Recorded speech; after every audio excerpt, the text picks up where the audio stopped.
أهلا وسهلا بحضراتكم وحلقة جديدة من Did You Know أو كنت تعرف، وأسئلة شائعة وغير شائعة عن جراحات التجميل.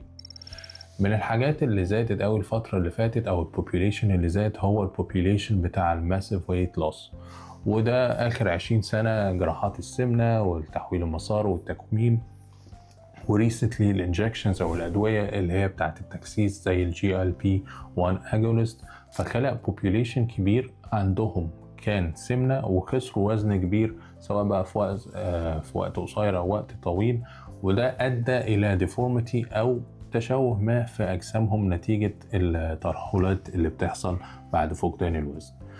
طبعا حاجة مهمة جدا لازم نعرفها إن مفيش بيشنت أو مريض زي التاني.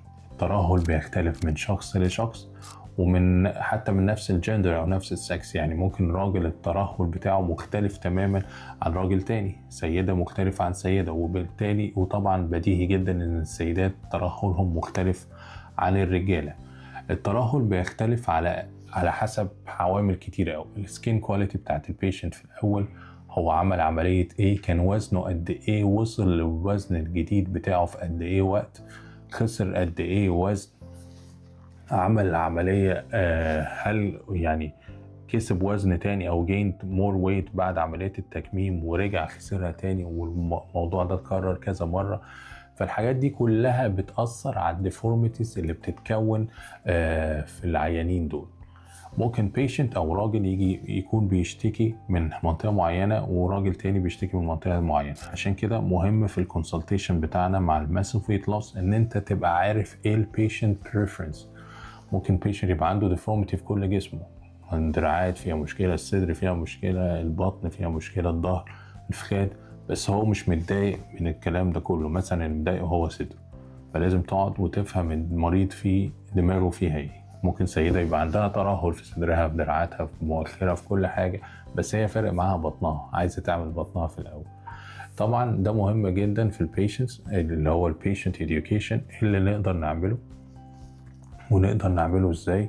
ولازم نفهم البيشنتس حاجة مهمة جدا، ان انت عشان تحصل على كونتور مظبوط او كونتور يوصلك للنتيجة اللي انت عايزها، لازم يبقى فيه سكار.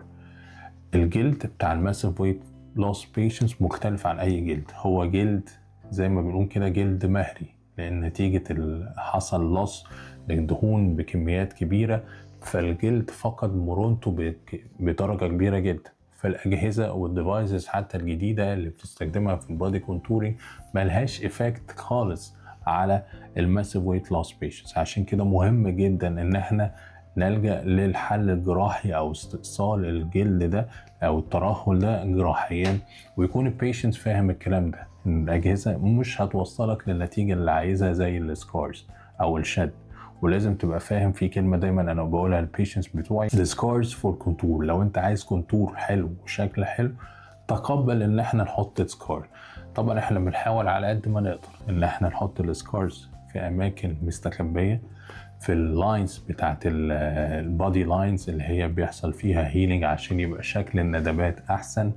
بنستخدم 3 layered anatomical closure او تقفيل تجميلي صحيح في 3 levels عشان الجرح يتقفل كويس جدا، ما يبقاش فيه تنشن على الجرح محطوط في مكان خافي على قد ما نقدر، وبالتالي نحصل على كونتور كويس بسكارينج قليل مستخبي وهيلينج كويس، فنحصل على نتيجة افضل. شكرا، ونشوفكم في حلقة جديدة من Did You Know أو كنت تعرف، والأسئلة الشائعة والغير الشائعة في جراحات التجميل.